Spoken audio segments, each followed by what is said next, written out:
Ladies and gentlemen, great that you made it to our inaugural lecture of the Faculty of Informatics 2026. We are very honored that we have 3 of the 5 members in the rectorate are in the room. Now we can make the game, where are they? I welcome the Vice Rector for Human Resources, not professor, but you don't need the professorship, Mrs. Koch. I welcome the Vice Rector for Digitalization and Infrastructure, Professor Kastner, and I very warmly welcome the Vice Rector for Teaching, Mrs. Gründling-Riener, which also gives the welcome address, and I immediately want to hand over to you. Thank you.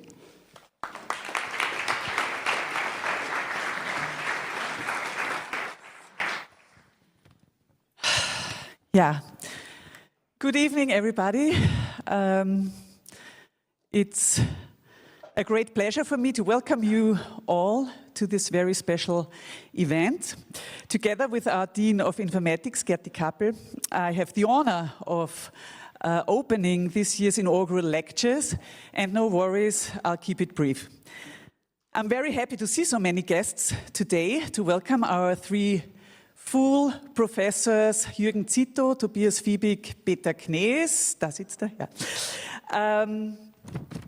I don't know if you knew it, but the inaugural lecture is a very old university tradition at German-speaking universities. It has existed since around the year 1500. So over the centuries, however, it lost its original role as an examination and qualification event, luckily for all of us. Today it is more a celebration, what means we and our newly appointed professors can enjoy the evening together.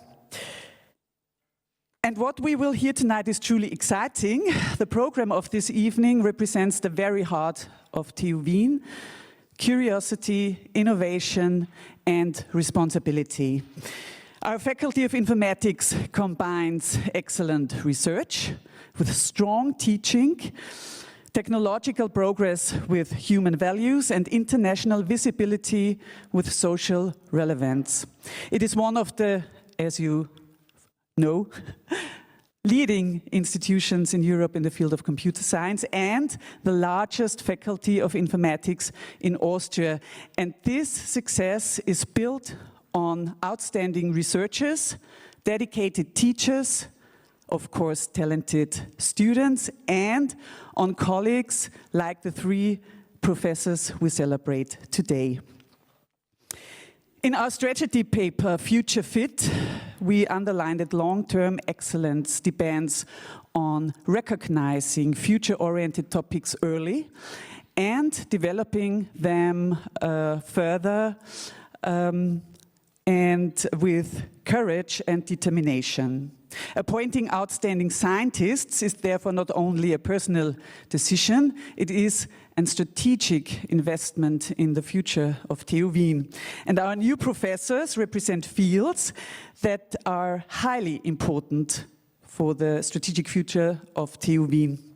We will hear about the future of software engineering with AI, about practical, theoretical, technical, and social challenges for the internet and academia, and how challenges for academic research arising from working in data-intensive real-world scenarios dominated by commercial platforms can be addressed through interdisciplinary strategies and embedded in the principles of digital humanism. Professors Cito, Fiebig, and Knees, we are proud that you have chosen TU Wien. We look forward to your ideas, your research, your teaching, of course, and your contribution to the future of our great university. I wish all of us an inspiring lectures, stimulating discussions, and most importantly, a wonderful evening together. Thank you. Oh. Wer trifft das Mikro?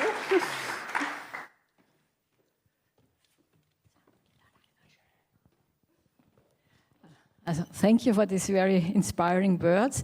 And I know it's not that you are not interested, but I'm aware of that our vice rector has another meeting in a couple of minutes. So therefore, when she leaves, it's not against our new professors. It's the okay.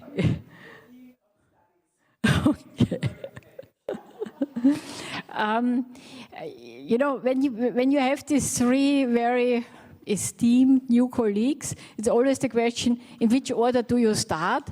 And the best thing is you start in alphabetical order.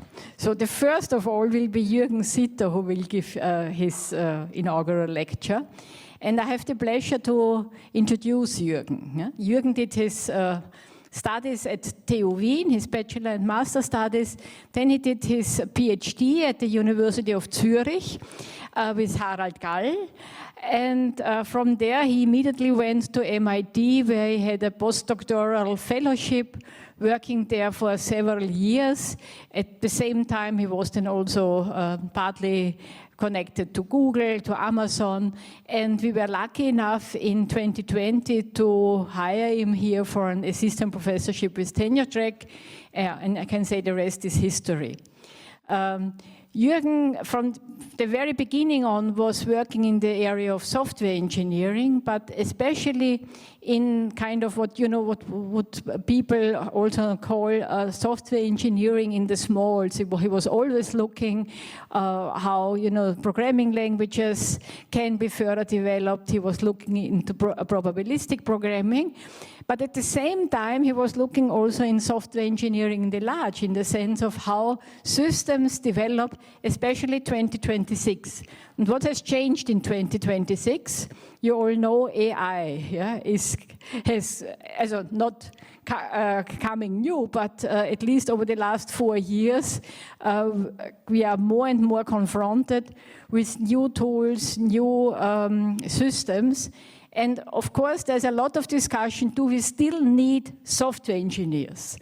And especially our rector always kind of tries to challenge me when he says, but what do we need? We don't need any programmers, we don't need any software engineers. And especially then, I feel very happy to be in this position to say, you know, would you ever trust going into an airplane, going with an airplane where only the KI is running the system? So at the very end, we are very lucky to have Jürgen Cito, who is using AI tools to further develop both research and also teaching in the area of software engineering. And I can say I'm really jealous not to be a student anymore and be able to take the courses AI-assisted software engineering, which will start this fall. But before that, where is Jürgen? Here is Jürgen. I would like to ask you to give your presentation. Thank you.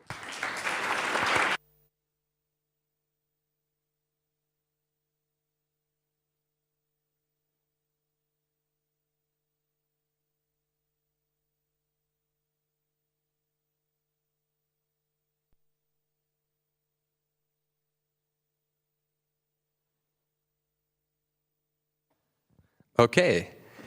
Good evening, everybody. Gerti, thank you so much for the wonderful introduction. And I'm happy to be here to talk about the future of software engineering with AI. To talk about the future, I want to talk about the present and the past of software engineering also.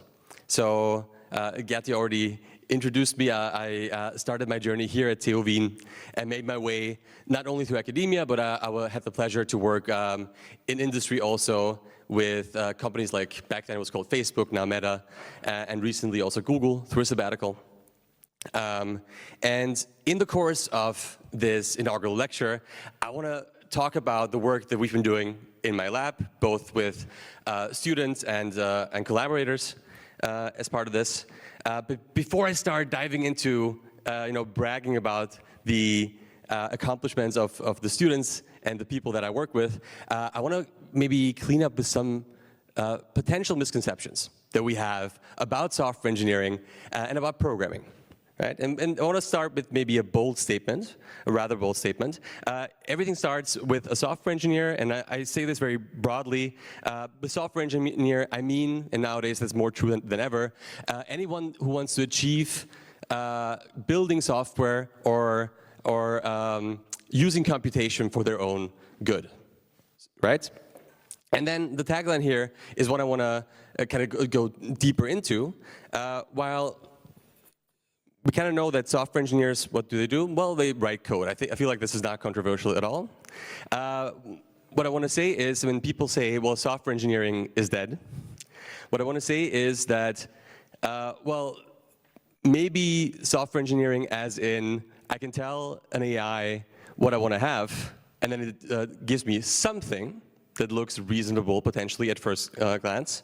It doesn't mean that this is actually software that people want to use, right? So the actual software, when it comes to constraints, these constraints are broadly two things. I don't want to formalize it too much. The one is the what, right? What are the correctness constraints that we have? And the other one is the how, meaning how fast is something, how secure is something, how reliable, right? All sorts of properties, be it formal or informal, that we want to have when using software of all kinds. And this usually comes with a bit of a price in terms of process, right? Source code that is written by one or multiple people needs to go through something called continuous integration, meaning that we continuously integrate the pieces of source code that different people build, run tests, run certain analyses, program analyses, and eventually we want people to use this software, right? And as people are using software, we gather data, right? So both people and machines potentially use the software that we deploy, and we get things like runtime traces. So think of runtime traces as the smartwatch or the Fitbit for your software. It collects data at scale and reports it back to us in some way. We get things like build artifacts or test results. And we formally kind of capture the evolution of the software that comes with the what, right? Like, so given all that, what we do as part of my lab, the Interactive Programming and Analysis Lab, are two things. Number one, we want to empirically understand how people build software, both quantitatively and qualitatively, right? So in software engineering, or basically any computational task that we have in building software with code and evolving it over time, we want to understand how people build these artifacts and evolve them. And number two, you know, the tagline is system building. My tongue-in-cheek message here is we're building tools for engineers. In the end, if we want to, and this is the research goal, enable developers. And these are not just engineers, yeah, especially nowadays. This is any person that generates or writes code to further some goal with computation. We want them to build robust and secure software under real-world constraints, right? So what I want to do over the next 15 minutes or so is show you like a series of work that we have done in the lab together with students and collaborators to further this research goal. And in addition, in the end, I want to try to reflect and potentially look into the future of how software engineering could look like and what we need as a university in both research and teaching to achieve that goal. So I want to start with the roots of how I came into this whole profession, which is I was always interested in performance. So back when I started my PhD at the University of Zurich, I was already kind of obsessed with why applications don't run as fast as they could, what information is missing. So this is one of the first things that got me into this. And in the end, my PhD thesis was about program analysis that indicates during development, and this is the tagline here, sure, continuously and incrementally, that something is not correct in my software. So not when it's running, not when it's observed by actual users, but at the moment in time when we're building software. So this is a quick example. We're writing some new code as an engineer. We already have some information here. And as we're writing this code, there's some inference running in the background at this point in time. And now we get a prediction of how slow this application will be once it gets to actual users. Now, this is obviously an approximation, you know, as is every prediction, right? So the better the model, the better the information and the feedback loops we get. But generally, this was the goal that I wanted to further in my PhD, namely, how early can we get the feedback that we need to engineers for them to improve the software engineering cycle. And then we experimented with different kinds of interpretability methods to kind of give people the ability to gauge the uncertainty of these methods. Okay? So this is my start into the software engineering world. My idea of software engineering, and it's a very broad idea, was about how can we introduce program analysis into a software engineer's workflow in order for them to understand the ramifications, the constraints of the software they're building. So pretty much after my PhD and starting into my postdoc, what we already built with this performance analysis was kind of a combined static analysis with learned models. Nowadays, we would call these neurosymbolic methods because that's what research marketing wants us to. Back then, we didn't have a name for it. But neural program analysis became a thing, right? So instead of having mathematically rigorous methods to perform analysis on a certain type of source code, slowly and slowly, people introduced learned models, mostly neural network models, to determine whether a piece of source code is, for instance, secure or determine other properties of that source code. And that was also the time that I joined Facebook. Now it's called Meta. And we had all sorts of models. Some of them I was involved with, some of them were just built by other teams, in order to analyze source code. And this happened on every code change, right? And you have to imagine that Meta runs, you know, tens of thousands of code changes every day, and that touch tens of thousands of engineers, right? Every line of code at these companies is code reviewed by another engineer. And the challenge here was, given that this is not a mathematically rigorous model that has certain soundness and completeness properties that are built in, how do we instill trust in these methods, right? So there's still some notion of uncertainty that is involved in these learned neural program analysis models. And so the answer to that were explanation methods, right? So in order to instill trust, we built explanation into these machine learning models. So in this case, this is a piece of code that is being reviewed by another engineer, and we're telling this engineer, this code that you're building is going to be too slow, right? So a performance regression right here, right? So what we did is, and this is in very short, we built an algorithm that, and back then this was this was kind of the genius insight, used the neural model itself to sample from its probability distribution to replace certain parts of the input, in this case program structures, with alternative methods.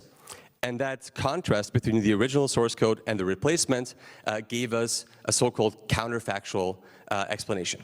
Counterfactual meaning we look at a different world in which the analysis doesn't ring true, right? So in the initial world, let's say, we would say this is a performance issue, and we were able, through this method, to find an alternative, close enough piece of source code that would not trigger that analysis, right? This is running, at least until last year, that's where I still know, at every code change at Meta, and shows people for these kind of neural program analyses why it actually triggered that analysis. So this is on a very local scale. We have one piece of source code. We have one piece of information that we know how it works. On a more global scale, also still at Meta, we looked at identifying global failure modes of these machine learning models. So, and kind of the motivation here is that Overall, when we look at the evaluation of these models, then we have usually one metric, right? So the metric is usually accuracy or performance or whatever you want to call it. And it's a global metric that tells us how good are we doing. So if we have a model that maybe tells us whether someone has heart disease or not, or in this case, whether, for instance, some code will crash or will have a performance issue, we have this accuracy number, right? And the complement of this accuracy number is the so-called misprediction, right? In this case, misprediction is 23.5%. The issue with that one single number is that we're not dealing with homogeneous populations. This is very much a heterogeneous population with many, many subpopulations that may have very different numbers.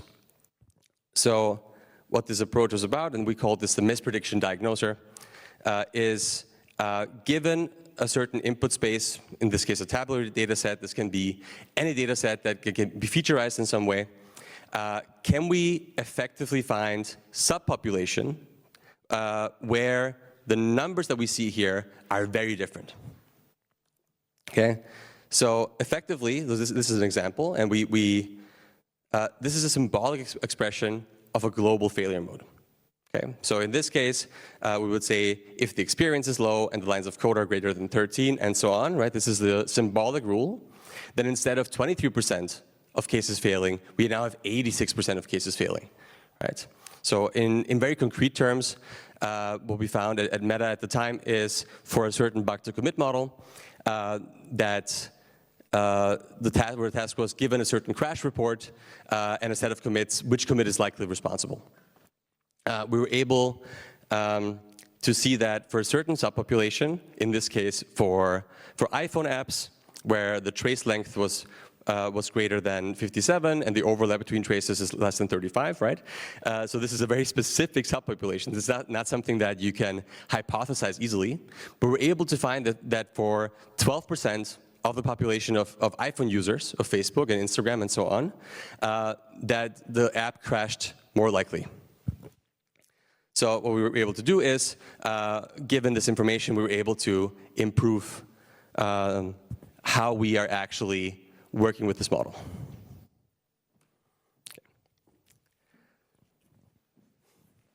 Okay. So the next project is a bit more recent, and I see a few faces in the crowd that were here for this talk later last year. So this is work that I did as sabbatical with Google in California, and it's already been 2 years that I was there, because it feels like forever ago that this kind of work was like new. So in this work, the idea was, can we use nowadays we would say AI as a catch-all term, but particularly large language models, in an agentic loop to automate software evolution. Yeah? Particularly, we talk about this thing called program repair. And program repair is the act of, in this case, we can see an example here, we take an issue description, so like something that you as a user, or maybe a machine also would generate, but a user could write, hey, something's not working in my app. So taking this text from a bug repository, the goal is to produce a change to the existing system such that the issue does not persist anymore. Right? So we call this a plausible fix. Right? A plausible fix is a plausible fix because it passes the existing tests, but it doesn't have to be correct. Right? We have to make that distinction. So in an ideal bug fixing system, there are a couple of things that need to be done, especially at the scale of Google. One thing that Google has that is pretty special, it has a so-called monorepo. A monorepo means that it has just one big repository for all the software that it has. If you think of Google Maps, if you think of search, if you think of Gemini, and so on and so forth, this is one repository. So if you have to, and this is, billions of lines of code. So if you have to first find where the issue is, this is a big part of the system, finding where this issue actually occurs. Number two, you have to determine the correct modification. This is what we usually think of the job of a software engineer, right? You look at a piece of code that has a defect, or so is is buggy in some way, and we have to think about what change needs to be made in order to pass the tests. And that is the last part. Sometimes we don't have tests, right? Think about it. So certain bugs can only be part of the system if previous tests didn't actually catch it. So as part of this end-to-end system, we also generate so-called bug reproducing tests. Okay. And in order to do this, and this seems amazing in retrospect. Right now, this is the most normal thing when working with large language models and agents. We gave the large language model tools to use to interact with the environment. And this environment, and as they're interacting with the environment, they give us certain feedback, certain signals, and we feed it back into our loop. Right? So nowadays, this is the most normal thing that people do. It's very easy to spin this up. In 2024, we're one of the first people to actually implement this at scale at Google. So, and this is an example of how this could look like. We start with a bug report. We kind of inspect the context of certain files. We perform code search based on signals that we get along the way. Once we are sure that we find the right file, we edit it, we run tests, and then we potentially loop over all this. This is one example, meaning that there's no predefined steps of how this works. We let the large language model dictate the next step, given a certain context that we're putting into the system, meaning that it's conditioned on that context, and the actual work that needs to be done here is providing that context in a certain way. Right? If we look at the results here, and here I distinguish between something we call the machine-filed bugs and the human-filed bugs. The human-filed bugs should be pretty clear.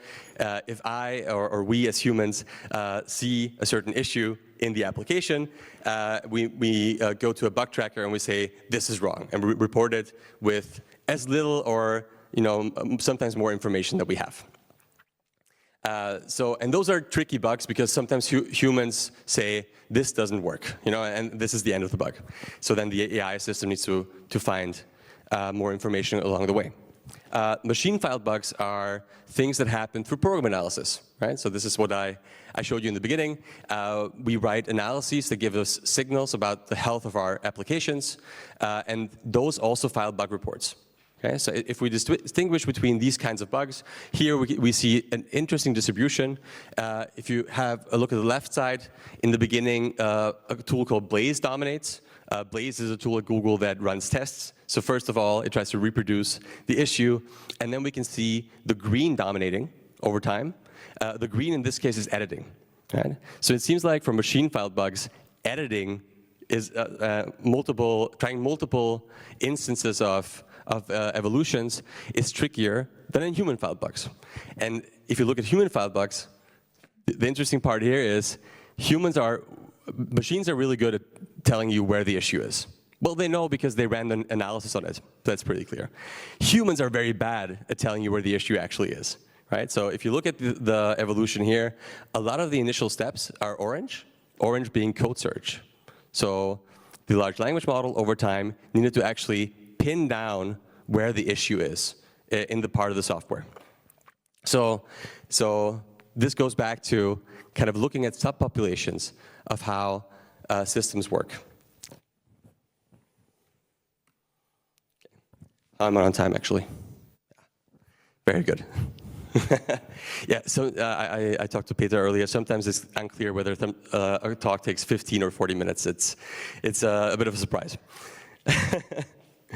Okay, so another part of our work that is, I would say, more classical, but has impact on how I view the evolution of software engineering with AI, is work that we call static inference of regular grammars for ad hoc parsers. Wow, that's a mouthful. What does that mean?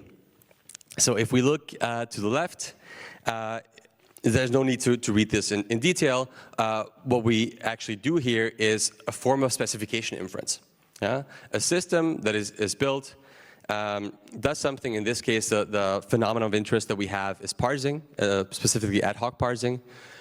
which is the process of taking text, right, that is unstructured, and putting it into a structured representation. Okay, and there are formal ways of doing this. You know, we all, or not all, but some of us had compilers courses where we learned this, right? But oftentimes, if we look at programs, this happens in an ad hoc way. And how often? I mean, I'm looking at Michael right here. It was around 200,000 projects, right? Yeah, there we go, he's nodding. So we looked at this empirically, and we saw that over 200,000 projects on GitHub are using some form of ad hoc parsing. And the idea here is the way we deal with this unstructured input and the way we put it into structure tells us something about the protocols of how these programs in the software kind of interact with each other. Okay, so this is where the specification inference comes from. Yeah? And what we do here is we find an abstraction that goes away from imperative source code and abstracts away into a declarative specification of what kind of text strings we're actually accepting as part of the program. Okay, so this is an example. So yeah, in the example to the left, this is very small. This is a parser that accepts a very small language. On the right side, we see an actual parser that is, let's say, of medium length. And the constructs we have in this parser are fairly complex. So just looking at the source code itself, it's very hard to determine what kind of inputs are actually accepted and how do these applications talk to each other. However, running our system, which is called Panini, we're able to determine an abstraction of this source code, and it's what you see on the bottom here. And this now can be used to generate and verify these kinds of applications. And have one more, okay, yes, there we go. I had one more example for you, but it didn't fit in the slide, right? Okay, so what I want to say is sometimes source code can be so opaque, right? And this is on GitHub, usually source code that someone has written themselves, right? So, and I feel like a lot of us have seen methods where we have no idea what's going on. I feel like this problem is exacerbated with AI-generated code. I can generate 10,000 lines of code in 2 seconds with a very fuzzy, natural language specification, and I have no idea what's going on, right? And these are techniques that we're building in our group, and we continue to build for this so-called specification inference, right? So it's not only important to a priori specify, formally or informally, what we're doing in terms of requirements or other sorts of specifications. I feel like it's also going to be important to infer specifications from existing systems. And then there's very recent work that I've written down with my colleague Dominic Bock on how the role of these abstractions will change given AI. Okay. So as one of the last few points, I saw that I'm already heading towards the end. In a world where we're building more and more software or generating a lot of code to build the software, I think security testing will play a larger role. So this is work that we've been doing in the area of automated and autonomous penetration testing. Penetration testing being the practice of executing commands on a system, on certain infrastructure or software in order to break that system, right? Breaking that system then shows us the ways that our code is insecure and gives us a possibility to actually fix it. This is kind of a loop that is happening there. Let me give you another perspective on this. The idea is similar to what we've seen in the work with Google, that as we are on a certain system and we execute certain commands, we are conditioning the large language model with certain context, the context being the state space of the system we're trying to hack in this case. That's what penetration testing is. As we're going through the notions of the agentic loop, we accumulate this context, and the LLM gives us a probability distribution over the next command we need to execute. Here's an example of how such an attack graph could look like, meaning that what I want to show with this is we're pretty successful with this. So we are able to hack a lot of systems. I wouldn't say it's intelligible to anyone, right? So I feel like this is like kind of one of the challenges I see with a lot of AI-based software engineering. We can do a lot, and sometimes we can determine what's like success of certain things, but knowing what's actually going on requires abstraction through different kinds of methods. Okay, I'm gonna skip a little bit over this slide because it is kind of a catch-all slide of work we've been doing on software engineering for scientists. Here I basically want to show that software engineering is not just for software engineers, and we're building tools and systems and understanding of how we can enable scientists of all kinds. We work with material scientists mostly right now to work with these technologies. Okay. There we go. So in closing, I want to leave you with a few things. So in the last 25 minutes or so, I'm very happy that I was able to brag about the really cool stuff that my group has been working on. Thank you to all my students who are up there. And thank you to all my collaborators who some are here, some are not here. But what I want to kind of give away into the future is that I think program analysis, and totally unbiased here, right, will be one way of guiding us to a future where we're able to determine certain properties of software and guide the evolution of programs that we need, right? So I think both program analysis and the ability to infer certain specifications from existing software, be it generated or human-written, will guide us through actual software evolution. Yeah? So I call this signal-guided evolution because we need some signal on whether what we're building, whether we're generating or not, is something that is worth building. And it gives us direction in order to evolve. I think as we're using this, we need to instill trust in these abstractions and explanations that we have. So the trust is for humans, but I also think that given certain abstractions and explanations, we'll also guide machines in the right way that we want them to. In the end, we need to think about who are we building this for. In a lot of conversations that I have around this, where people want to automate everything, I'm trying to think, well, at some point, we need to give a signal because we're building this for humans. Yeah? Even if intermediate steps, you know, there is machine-to-machine interaction, in the end, there is someone who's using this. So overall, I think if we're thinking about AI for software engineering or in general, we're building this for humans eventually. Okay, so I want to leave with the last three things, which is, what does this mean for students? What does this mean for education, especially higher education? So some people say software engineering is dead. I think, on the contrary, if we understand software engineering as building applications and programs under real-world constraints, I think software engineering as a discipline becomes even more important, right? So we're going from small-scale coding, Gerti called it, you know, software engineering in the small, to larger problem framing and validation and verification. How can we give the right signals and express the right constraints in order for the machines to help us evolve into the right direction? And this to my pure understanding is software engineering. I want students to also get a way to see AI as a development collaborator instead of seeing AI as something they can just blindly fire up. And I kind of see, as soon as you go beyond toy problems, I think these constraints will hit you in the face. And as part of our education, I want people to hit it in the face even further, right? I want you to feel the pain of not using proper techniques and being rigorous about software engineering. And eventually, I think we need to instill in students that we need to have different mental models about how we think about software.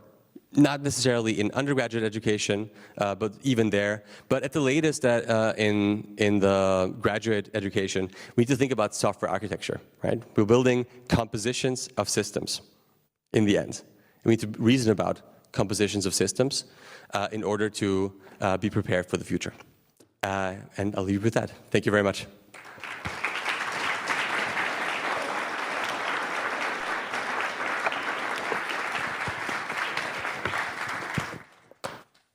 Okay, questions? Are there questions? Immediate questions? Everything clear?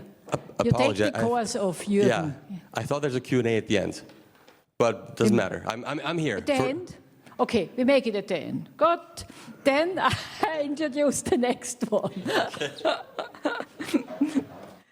So we are, you know, we are flexible. You know, we have heard a lot of AI-supported software engineering, and over the last almost 80 years, yeah, where kind of digitalization has been developed, informatization has been developed. What is the most important infrastructure? It is the internet. Yeah? And our next speaker, our new professor on internet infrastructures, Tobias Fiebig, is exactly working in this area.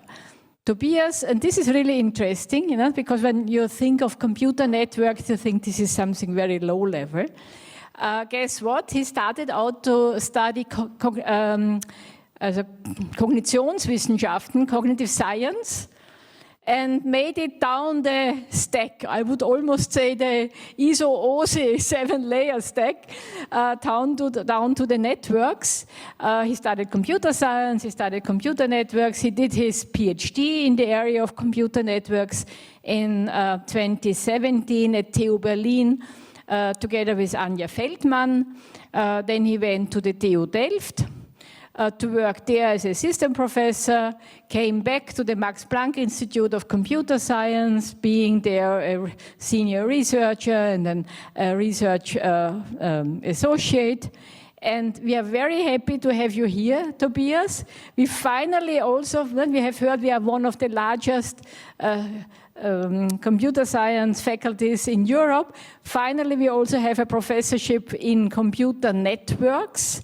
And, you know, also the title of his presentation, you know, let's make it ping. You know, ping is this, what you all do or should do if you have no connection, because you would really like to know what's going on and is it fast enough. So thank you for having you, and I'm happy to hand over the floor to you.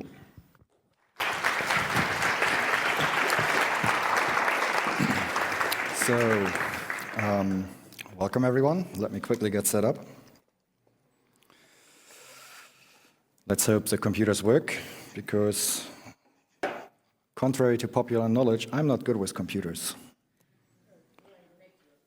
It's always a network. But this actually does look rather working to me. So, welcome everyone, and thank you for joining today. As you already have heard, I'm heading the Internet Infrastructures Research Unit at the Institute for Computer Engineering, and I do that since the 1st of March 2026. Group has been newly established, greenfield deployment, and the idea is that I provide networking-related research and, of course, also teaching. Now, what do I do? This is a question which you naturally get asked when you set up a new research unit. And it's, in general, a question that tends to be asked a lot, occasionally. For example, when I was still flying to the US, which I no longer do for reasons, I had the following encounter with a Customs and Border Patrol agent at immigration. The agent asked me, as so many other people get asked at that point, why are you visiting the United States? In my usual long flight, sleep-deprived mind, I replied, I'm here for the IETF meeting in SFO. Mind you, I was spelling out the abbreviations just like so. And for those less familiar with how laws, sausages, and the internet are made, the IETF is the Internet Engineering Task Force. It's a bottom-up, semi-anarchist organization governed by rough consensus and running code, where agreement on the protocols that are actually making up the internet is forged with blood, sweat, and whiskey, and the occasional pecha-kucha. This again triggered the all too common follow-up question of what do you do or what do you do there? Which, again, from sleep-deprived me, triggered a rather correct, yet for most people, meaningless answer of we make the internet.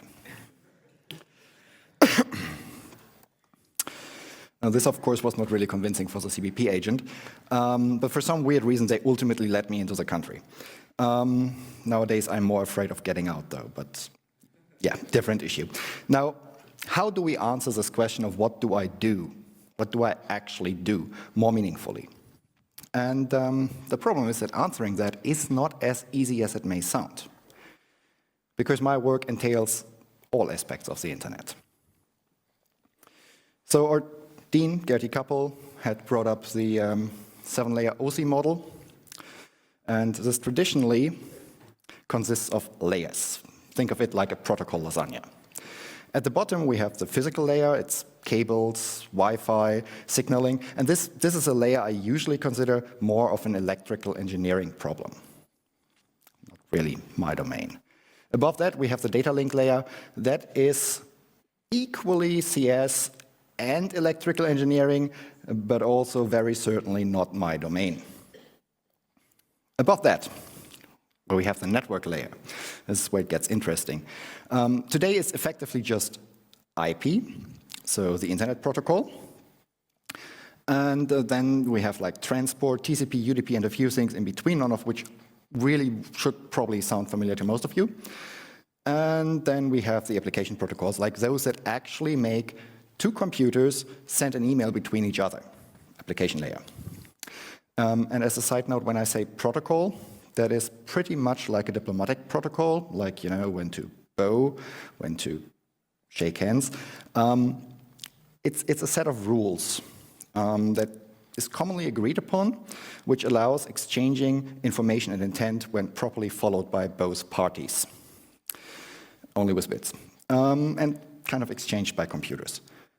And above all those traditional layers, we have the unofficial layers, like layer 8, humans, layer 9, organizations, and all those people who have once worked at a large technical university in a German-speaking country know the challenges.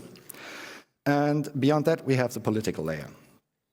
These may not be officially part of the OSI model, and they are certainly not at the heart of computer science, but in the end, they are very much relevant for how we build and operate this thing which we call the internet. So let's take a look at how they work from the bottom of the protocol lasagna to the very top.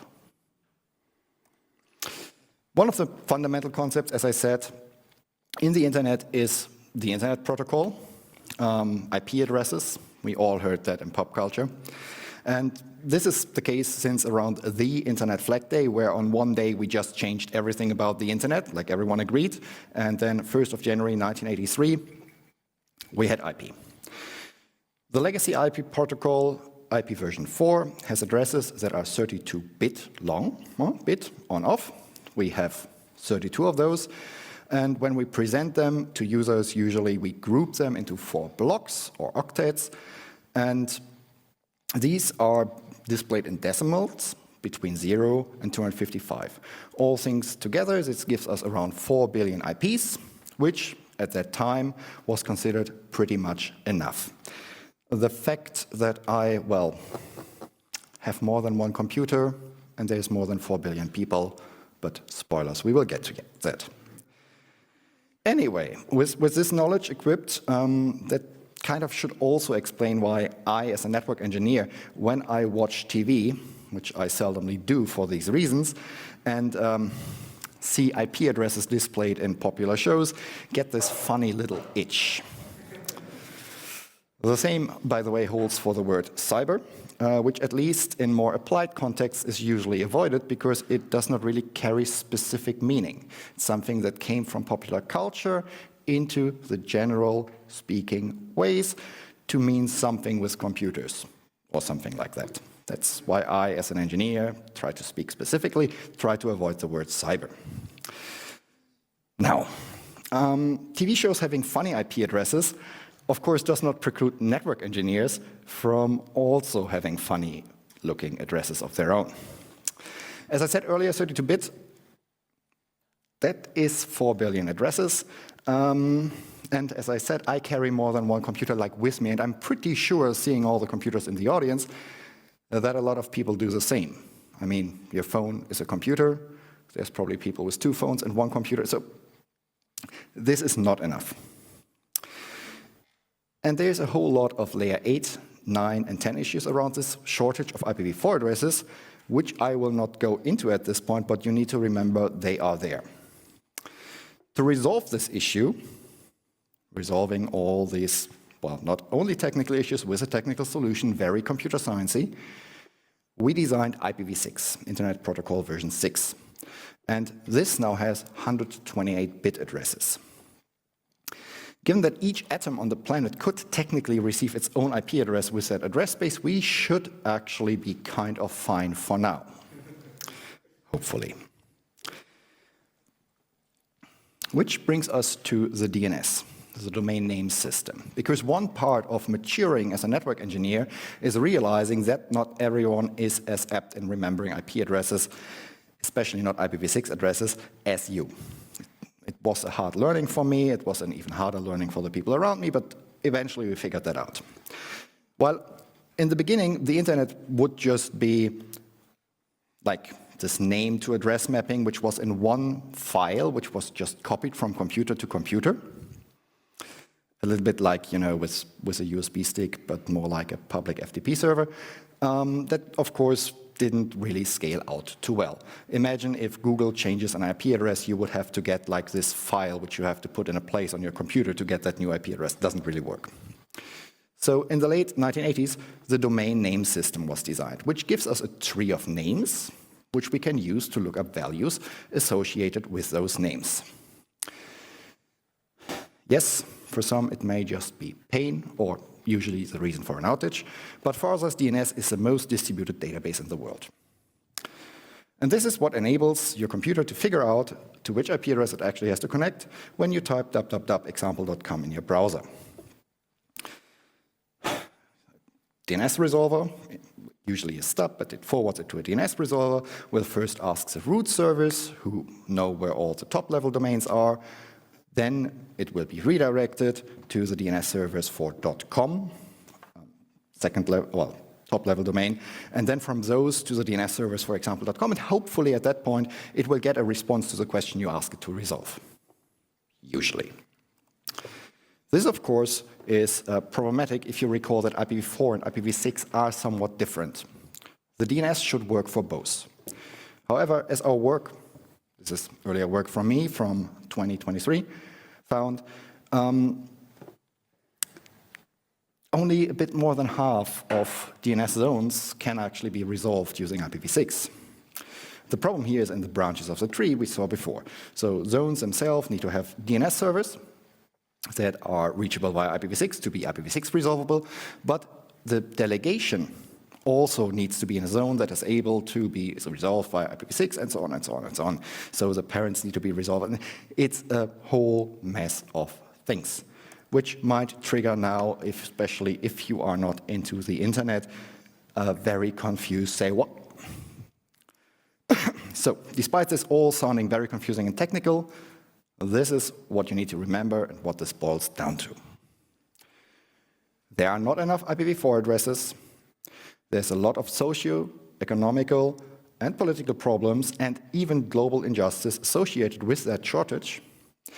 And if people would just start using IPv6, all of these problems would be solved.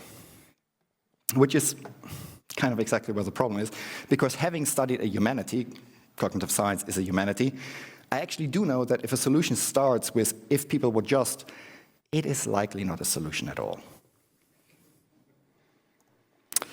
So, let's take a look at how we came to DNS having v6 or not. When IPv6 was introduced in 1989, that is quite some time ago, I think it would be legally allowed to drive for quite some time already. There were, after some time, guidelines brought forward on how and whether DNS servers should actually support IPv6. So very, very recently, in 2004, RFC 3901 was published as a best current practice. And RFC's requests for comments are the documents produced by the IETF, which then document, for example, protocols to use. And my personal favorite one is RFC 69, which essentially says, please get me off of this mailing list. We all sometimes likely have that urge. Anyway, what 3901 essentially says is if you do DNS, you should do IPv4. And you may, if you want to and kind of feel like it, you could maybe also do IPv6. Maybe.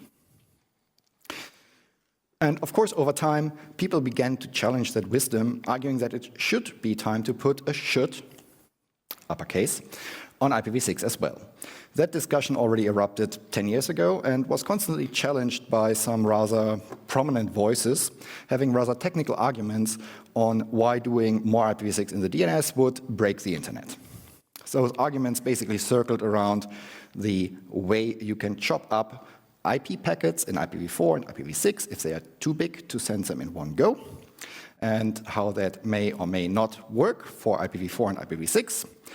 And interestingly, these arguments were also supported by data.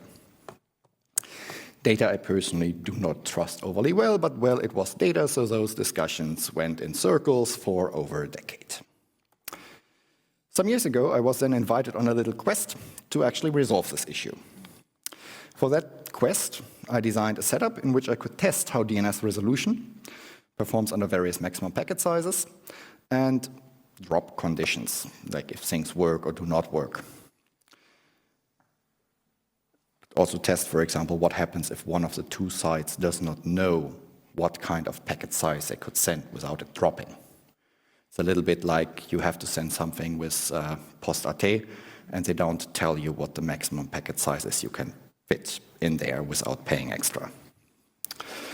Anyway, let's focus on more high-level things, because what our measurements ultimately showed was that in practice that there's not really a difference whether you use IPv4 or IPv6 for your DNS resolution. Deploying IPv6 for the DNS is not a form of religious zealotry, but instead it just works. There was a lot more technical nuance to it, and in the end, what we need to take away is it would just work. We produced a data set, a publicly documented data set that supported actually overturning the resistance against changing the best current practices and make more IPv6 in the DNS a reality. And the thing is, observing, that's not where the itch stops for me. Ultimately, I became a scientist because I wanted to change the world, at least a little bit. So we did.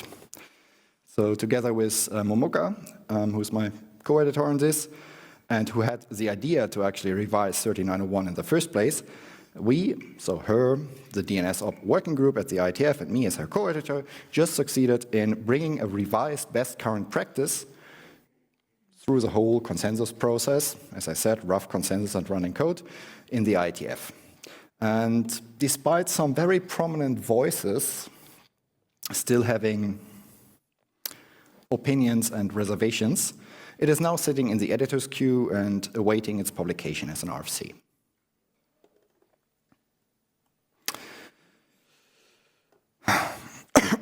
Cloudy.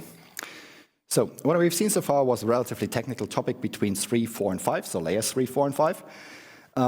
Granted, there was also some annoying layer 8, 9, and 10 work involved, which I mostly skipped, but let's, for the next topic, get our heads into the cloud, or out of them. So this project is one where we use technical measurements to shine a light on a topic that, by now, not by back then, receives more and more international attention. Specifically, the progressing migration of essential societal services, let's say, hypothetically speaking, university core infrastructure like email into the clouds of mostly American corporations. Das ist alles in der Cloud. Anyway, and at the surface, this might sound fine because it's digitalization, it is progress, but in the end, we also know that Zoom, during the COVID pandemic, tried to interfere with university activities which did not really align with their business principles.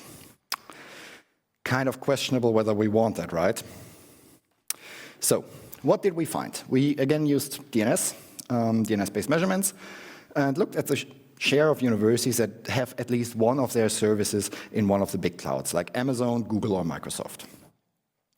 And that's somewhat unevenly distributed. So Austria, France, and Germany are a little bit, one could say, lagging behind. Regions like, for example, the Netherlands, the US, the United Kingdom, and the United States, I personally, for the record, would say that is a good thing. We should keep it like that, sadly we don't. And one might wonder. Another fun fact, in the Netherlands, for example, they abandoned the academic senates and replaced them by oversight bodies, which they staffed with people from like Arthur Berger, McKinsey, KPMG.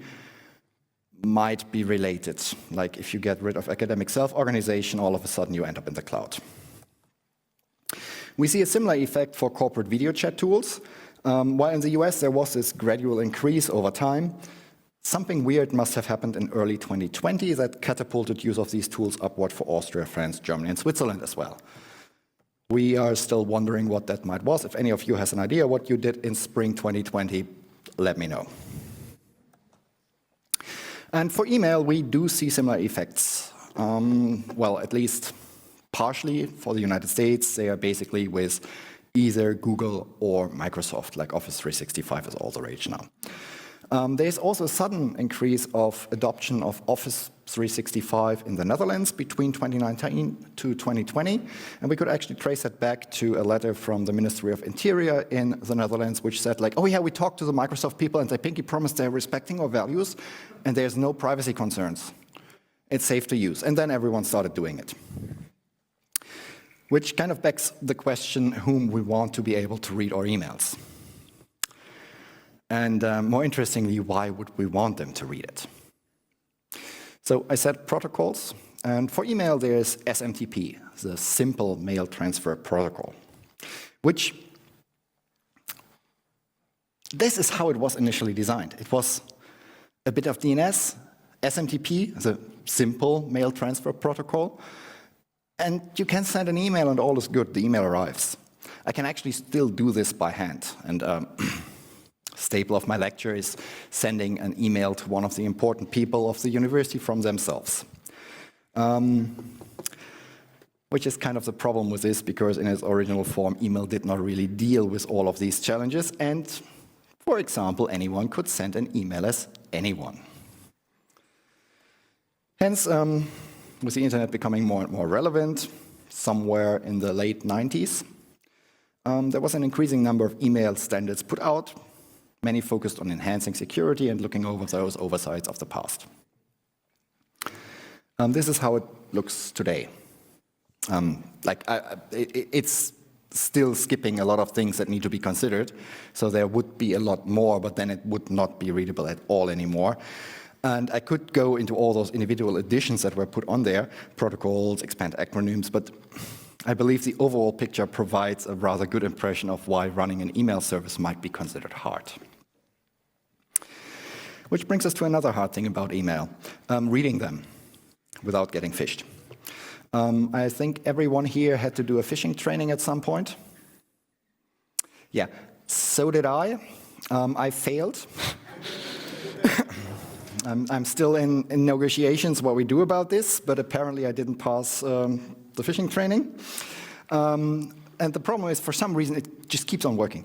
So the CISO of the Max Planck Society told me that he cannot, for the life of it, make the invoice department not click on any random attachment which they receive. So let's look at a couple of emails I found in my inbox.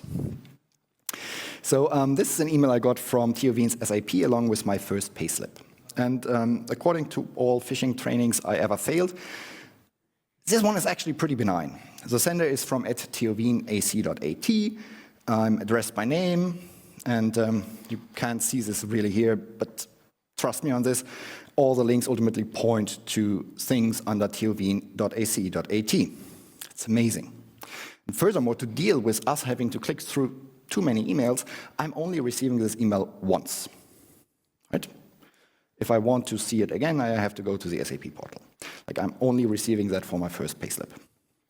Now let's look at another benign email I regularly receive from our SAP multiple times a day, which is this one. Yeah? Everyone who's laughing is also SAP-freigabeberechtigt. This mail comes from @brz.gv.at. BRZ, Bundesrechenzentrum. Intuitively, TU-Wien-associated organization, but not TU-Wien.ac.at. And I personally also like the comparatively low-resolution image, which is side-loaded for TU Finanzen, and it is side-loaded from www.tu-wien.at. Not ac.at, which works, but it's not quite the right domain. And then I scroll down, and the email asked me to click on a totally not suspicious link, not the sap.tu-wien.ac.at one though, the other one, Freigabe der Bestellung, to perform a financial action, like just any other phishing mail. And we can look at that link. That's a link. If you get piped through the authentication system of TU Wien, this forwards you to federation.portal.at, which I think is not a TU Wien domain. It might, but I don't know. What did your phishing training say about links like that? I think this kind of summarizes why phishing works and why the invoice department clicks on every attachment, because it's their job, like they're hired to do that. A self-extracting Excel zip containing a macro-infested docx may very well just be an invoice, at least if it's received from a German and probably also Austrian SME trying to do some form of digitalization. And people do get really, really unhappy if you stop paying their invoices. Which brings us to another issue.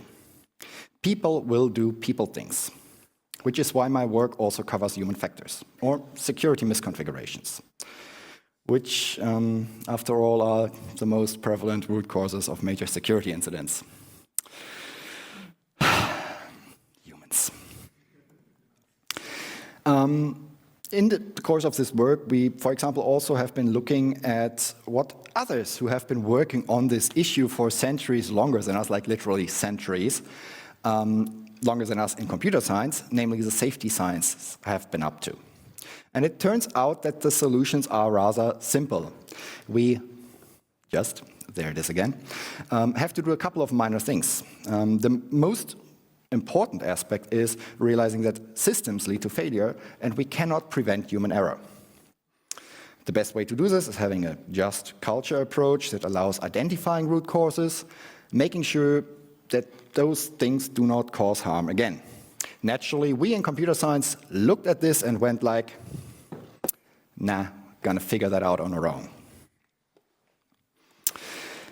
And in general, if we are quite honest, IT and IT operations tend to be a rather toxic environment. There are the bastard operator from hell stories, celebrating nasty IT people, inflicting various forms of violence and bad behavior on their users. There are king of the hill, usually, but not exclusively, sysadmin, being protective of their systems and in the course of it usually behaving like a buff. And there's a lot of strengths culture in system administration as well. Think of it, I could work 24 hours non-stop. That one change really needed it. And then again, there's also a lot of care work. I mean, for example, the most grumpy work group administrator in any university, I don't know whether he's in the room, when they have a user coming in and the user says, do you have a backup of my home folder? My dissertation is due next week. They immediately know, okay, the laughing people are the system administrators, I guess. They immediately know that the next hour will be spent maintaining their users' emotions, no matter if they have the backup or not. Like they will be crying. Which brings us to a couple of falsehoods programmers tend to believe, not only about names, which by the way is something you should read. Who's calling? So, for example, there is this weird belief that computer science has always been a man-dominated field. Because if we look at who actually drove the field forward, we find mostly women. Grace Hopper, for example, who did not only find the first bug without anyone actually having written that bug, which is curious and the reason we still call it a bug, but she also wrote the first compiler. She is the reason why everyone studying computer science can actually work with readable languages, because she was fundamentally convinced that programming languages need to be language-like and understandable for humans. Without her, we would all be doing assembly these days, and I don't know what Jürgen thinks about like if all the things he has to do already with like understandable languages, if that would all be assembly. I don't want to live in that world. So naturally, my work on how we build and run the internet also covers the role of gender in system administration. There we do not only find that system administration, or IT work in general, is not a traditionally cis-men-dominated field. Instead, this area of work was taken over when opportunities arose, while pioneers were forgotten or pushed out. In addition, we also find a connection between a safe and inclusive work environment and security. If one cannot be certain to not be discriminated, it is impossible to speak up and openly share also one's own mistakes, which is a requirement for a just culture approach to safety and security. And without just culture, there is no security. So if you want to have secure systems on the internet, well, you need an inclusive work environment, period. So with all of that being said, converging my technical and non-technical perspectives about the internet, I also reflect upon the future of the internet for the burning world we find ourselves in. And as with everyone who tries to foretell the future, I can't say anything about it with certainty except for one thing: the future won't be bright. As engineers, it's our job to make it brighter. So, this is what I do. This is what we do, and what we will be doing and teaching with this research unit at TU Wien. The Internet Infrastructures Research Unit studies the largest digital infrastructure we know, the Internet.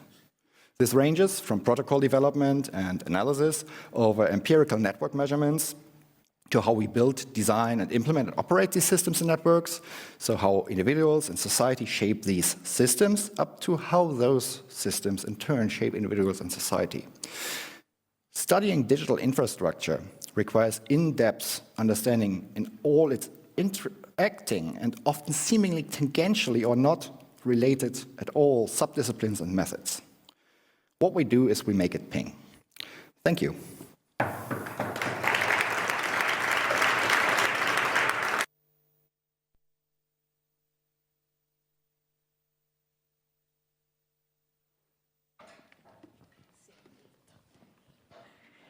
Yeah, this was nice. You know, I have here digital sovereignty, and he had it on number 13 of your slide. Digital sovereignty doesn't work. You had it as point 13 on your slide. Great.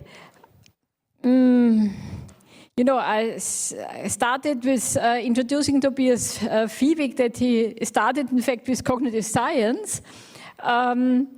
In fact, I think Peter Knees was going in his evolution the other way. Peter Knees started to study computer science. Then he did his PhD, he started at TU Wien. He did his PhD with Gerhard Wittmer at Johannes Kepler University Linz in the area of music retrieval, music recommender systems. We were lucky enough that he started as assistant professor with tenure track in this area of kind of multimedia retrieval, music retrieval at TU Wien. And, you know, Peter more and more realized, as apparently also Tobias, that technology, that we have it in our hands, how we use and how we develop technology. The technology always kind of changes society, especially also computer science-based technology. And he started to think about all the implications, and together with Julia Neidhardt, he was awarded the UNESCO Chair on Digital Humanism in 2023. And in fact, since then, He, on the one hand, he's developing technology, but also is thinking of how we as a society can be kind of, better developed. We have it in our hands, I think, was also on your slide, Tobias. So welcome with me, Peter Knees, for his presentation. Thank you.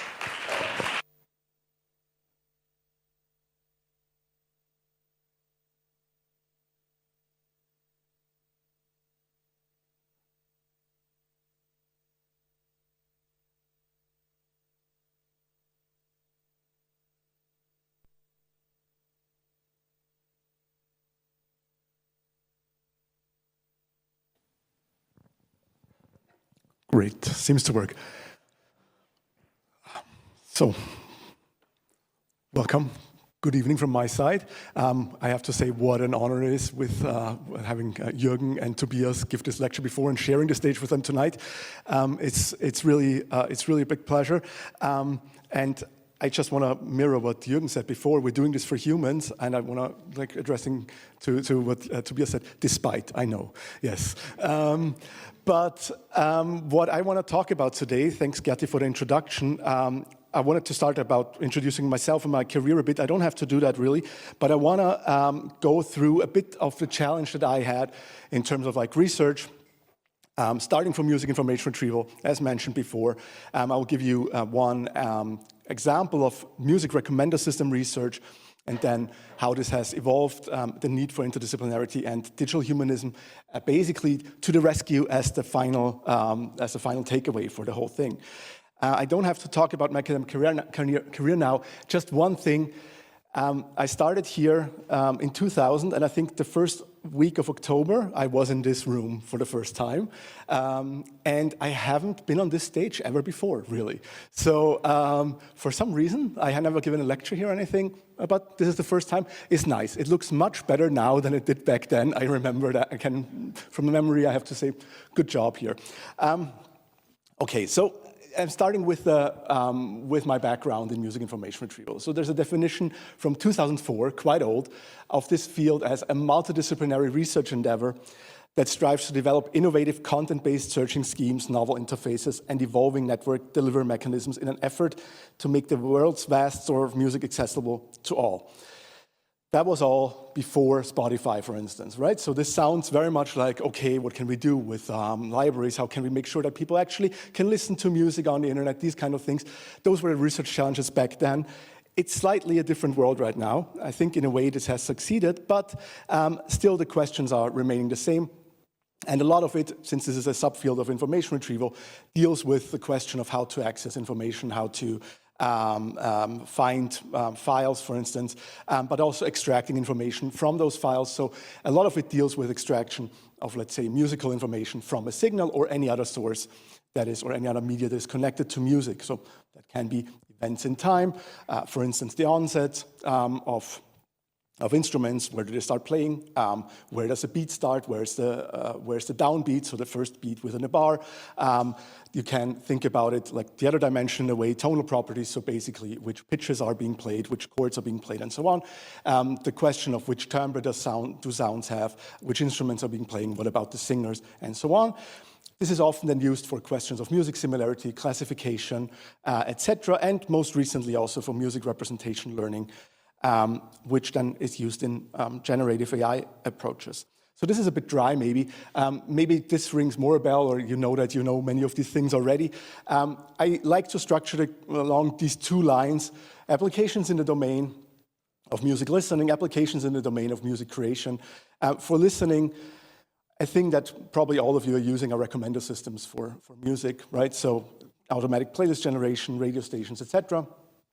But maybe also apps like Shazam for audio identification, or you can do things like, let's say, augmented reality almost through tracking of performance, visualization according to events that are happening live, and so on.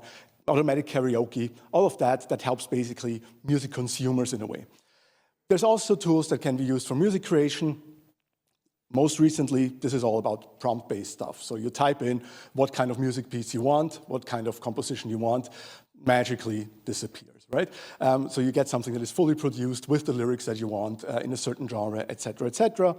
But on a more, let's say, detailed level, or like on a more controlled level, this can be tasks like transcription of music. So you get the score of something that has already been produced.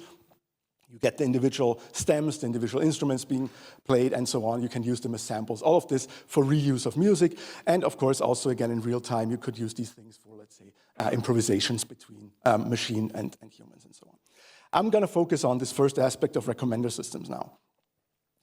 And recommender systems, so overall the definition here, like what the goal of these is to recommend items, the right item, to a specific user at the right time, is in a way like a very generic definition of what recommender systems do. And often synonymous with recommender systems is the technique of collaborative filtering. So learning how to make recommendations based on what other people have done in the past. So having a lot of users taking their data, analyzing that, and then making predictions based on that. So for music, this might look something like this. So you're interested in an album. In this case, you're interested in a Daft Punk album, and then it comes, like on Amazon, for instance, frequently bought together, being the explanation of that recommendation approach, what other people are doing, and it gives you other albums by Daft Punk. Doesn't have to be, but makes sense in a way.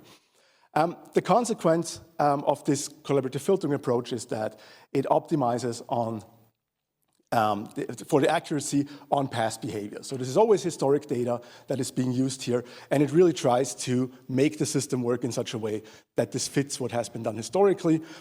For music, that might not be a big problem, but there might be overfitting effects that can occur here. So repetition, for instance, you get the same results again. You don't get anything novel. You don't get anything diverse. Like you see in this example here, this can be just annoying things. Products, you're interested in an Ethernet cable, and instead you're getting, and recommendations are more Ethernet cables. Well, great recommendation, really. But you know, in this case, it might be just annoying. In other cases, when we're talking about news, media consumption, and so on, there's even a bit of risk here involved. If people are always being pushed down the rabbit hole in a way, right? They're getting more and more of the same information. They think like this is their reality, which I'm not going to talk about in too much detail, but the principles behind it are the same. While in music it's not that big of a deal, in other domains it could be. All right, so I'm going to talk about one example, one research example that we've done here, and this is about sequential recommendation, because in music recommendation, the sequence actually matters. So it's not just recommending an item, but in many cases we have playlists, so, you know, or people want to listen to music continuously, so it makes a difference what kind of tracks are recommended in which order.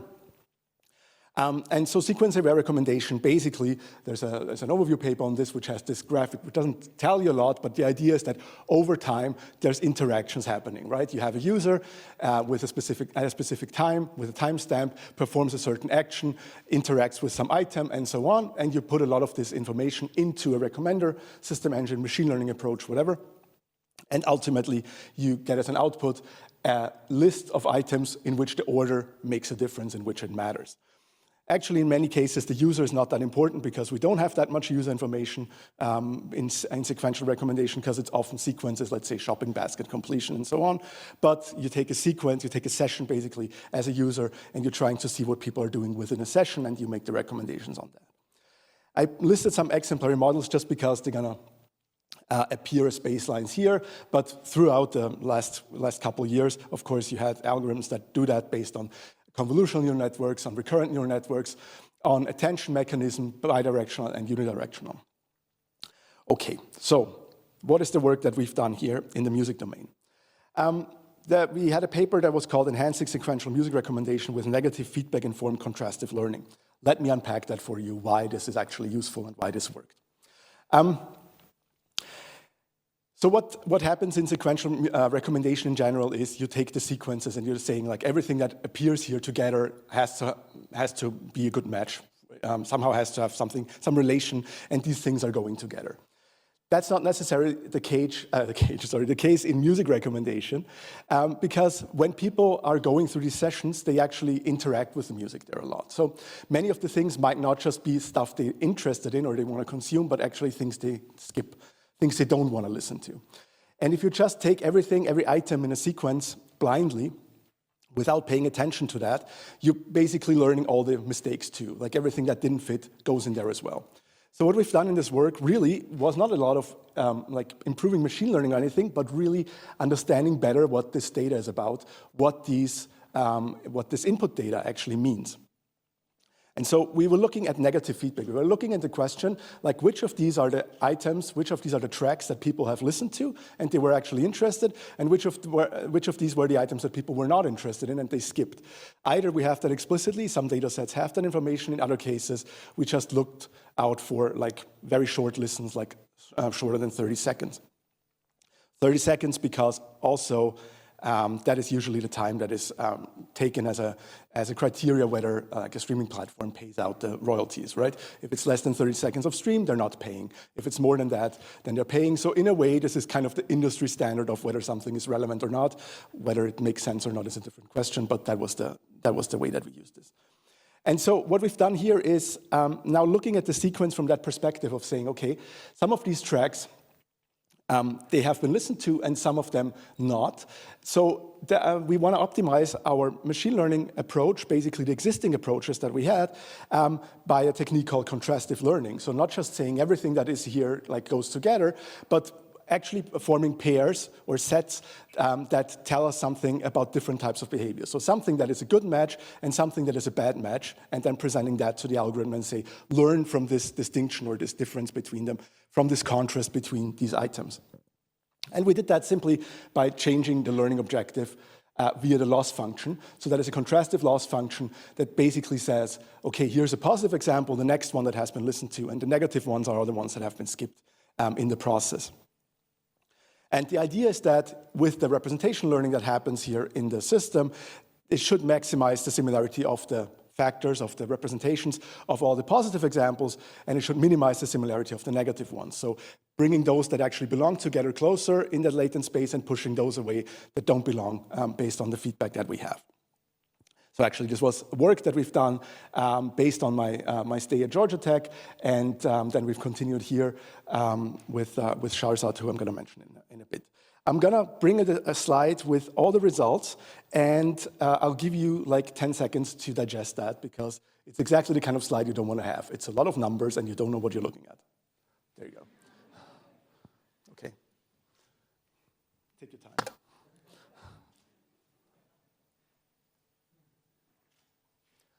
I'm very proud of these results, by the way, in case you're wondering.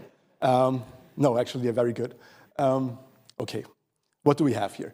So we have the different approaches. Does my laser pointer actually work? No, I'm not finding it. So we have these different approaches: SAS-REC, BERT4REC, GROove4REC, and KSER, which are the different baselines, basically the sequential recommendation algorithms I showed you before.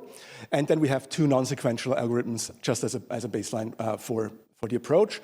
And then we have three different data sets. The top one, the MSSD, is a Spotify data set, and the two at the bottom are Last.fm data sets. So this is like people's personal collections, listening behavior, and so on that they have tracked through a different app. And on each of these, and then we have different metrics that tell us how well we do. The higher the value, the better. And what we see on the left side is the original formulation. On the right side for each of these is basically what changes once we put in the other loss function based on the data that we have. One thing we can see is that, well, the SAS-REC outperforms the BERT4REC, outperforms the GROove4REC, outperforms the KSER, outperforms the other baselines. That's one thing that we see. One word about that in a second. But what we also see is that basically our modification outperforms the state of the art that we had before in every single case here. So we did a very small modification here that is based on understanding what the data is about, really, and making sense of the data before we feed it into the algorithm. And that makes a huge change in what the algorithm actually does. So we can say, great, machine learning, we throw in the data, but it makes much more sense to actually know what the data is about and what to do with it, because we can see a lot of positive impact here. One thing about the SAS-REC and the BERT4REC thing that we found here is that actually BERT4REC is a bidirectional approach, SAS-REC is a unidirectional approach, seems to work better for music listening, right? So it's not like you want to learn the context just based on what else is in a playlist, but the order of pieces forward going actually makes a difference. So for music recommendation, it seems to be better to do that. Another thing that appears here, so we have like relative improvements of like, I don't know, 1, 2, 3, 4%, sometimes 25 and so on. For map at 10, for BERT4REC, we have a relative improvement of 100%, almost 99%. It's way too good. And we looked into this in more detail. And we're not only looking at the positive examples here, so which tracks are being recommended and which are, like, how well is this working for the tracks that should be recommended that people listen to, but does it also work in the other way around? Are the tracks that people didn't want to listen to actually also ranked lower? Does this work? And most of the time, yes, it does, except for this one case that I was just mentioning, where we actually have also an up-ranking or like a higher ranking of tracks that are skipped within BERT4REC on that specific data set. Now, what that means for us, I'm not sure that's the case, we cannot really find out, but in a way it seems like that we managed to simulate the Spotify algorithm that was behind these playlists, because we not only got the ground truth better, or like we're closer to the ground truth, but we were also closer to the mistakes. So we kind of managed to mimic the mistakes that Spotify makes here in a way as well. So that's actually one of the things that should tell us we're not really learning something about music listening, but we're really just learning how to imitate somebody else's algorithm, which was not what we wanted to do in the first place, but somehow this configuration does it quite well. Okay, so that's one of the things that we found from this study. We then went on looking into more things and more details. For instance, like how sensitive is this to the data? And we started with these 3 different data sets and looked at how much of this negative information, how many of these skips, like this negative feedback that we're working on, is actually there. And we saw 3 very, very different pictures based on these data sets.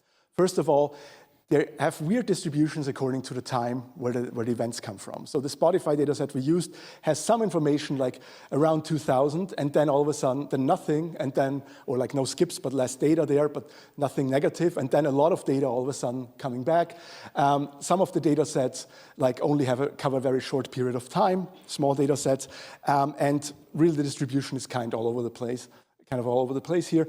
And so we ask ourselves the question, like, how much are we dependent on like what data we have there, and how robust is this when we start modifying this? And turns out that really taking slices, year-based slices and so on, like performance goes down drastically. So wherever we have the data, it works. Where we don't have the data, it doesn't work. Well, that's not a big surprise. But really, depending on which data set you're using and depending on what kind of subset you're using, it makes a huge difference on what these algorithms can do and what kind of findings you get from the whole thing.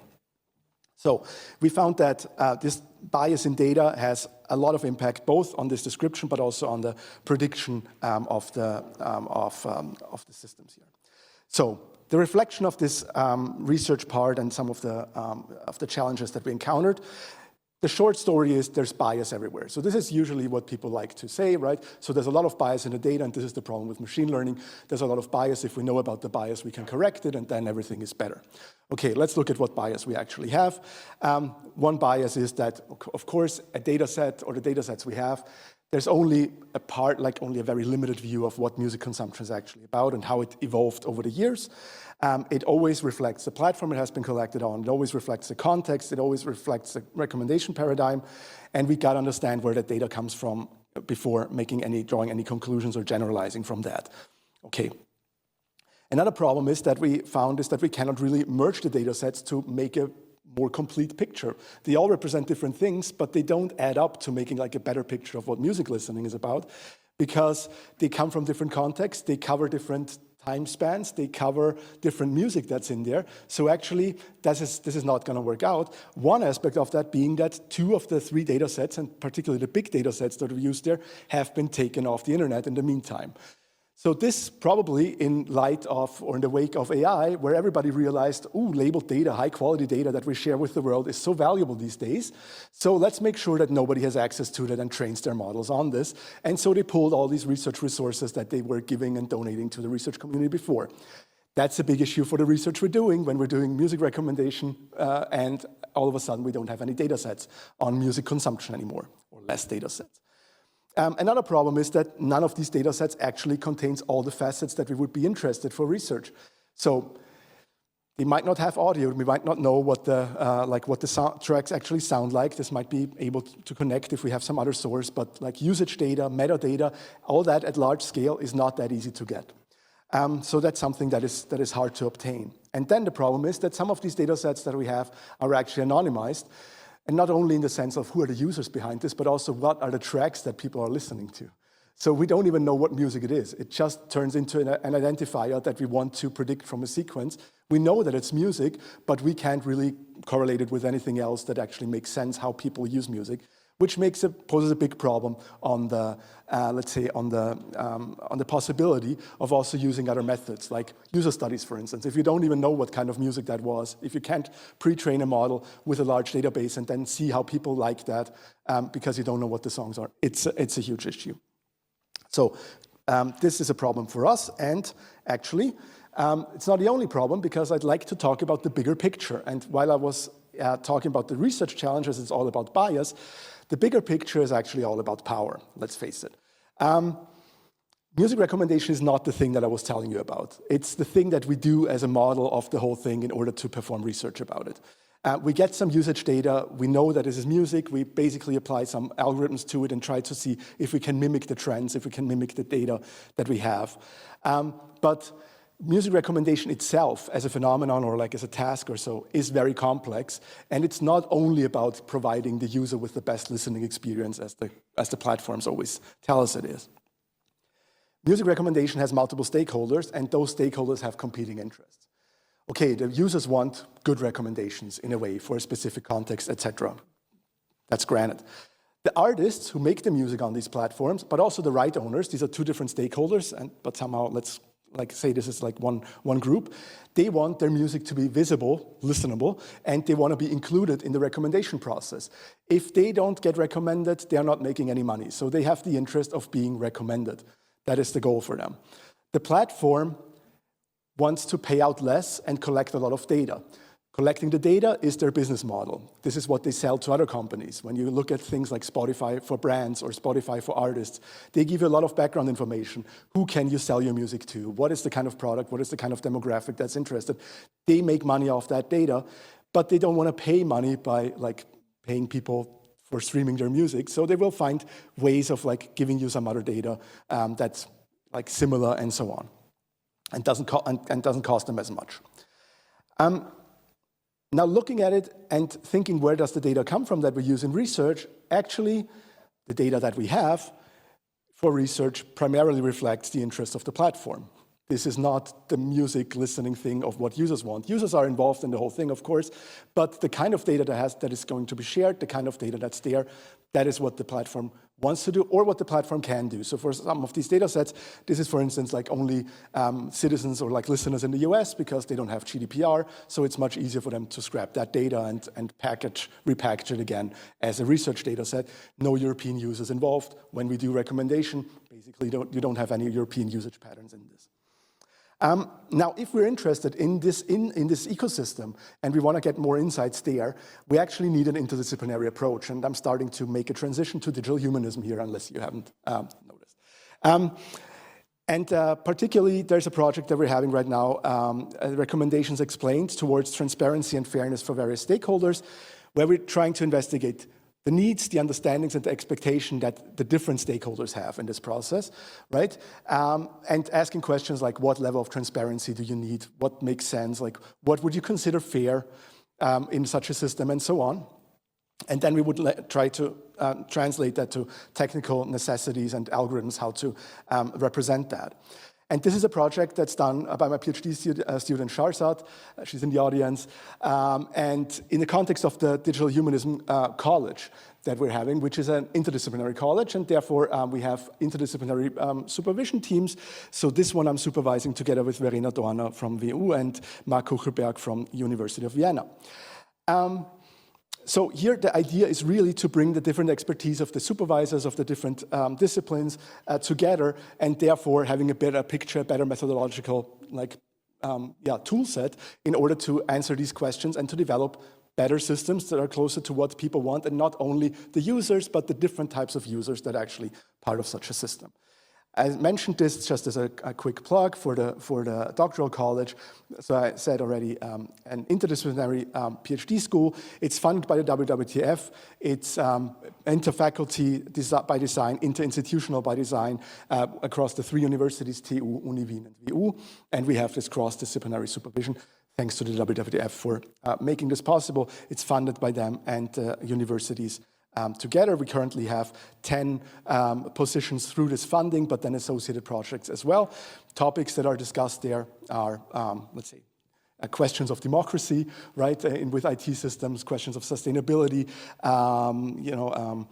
better understanding and of AI systems for communication of AI systems to others, and so on. So there's many research infrastructures, for instance. There's many topics related to digital humanism, and that gets me to digital humanism. What is this about? What is the basis of this? And why do we have a doctoral college on digital humanism? Well, it started in 2019, and maybe you've read the manifesto on digital humanism, but this is it, right? You can also support it with when you scan the QR code or go on the website. I'm not going to read the full thing.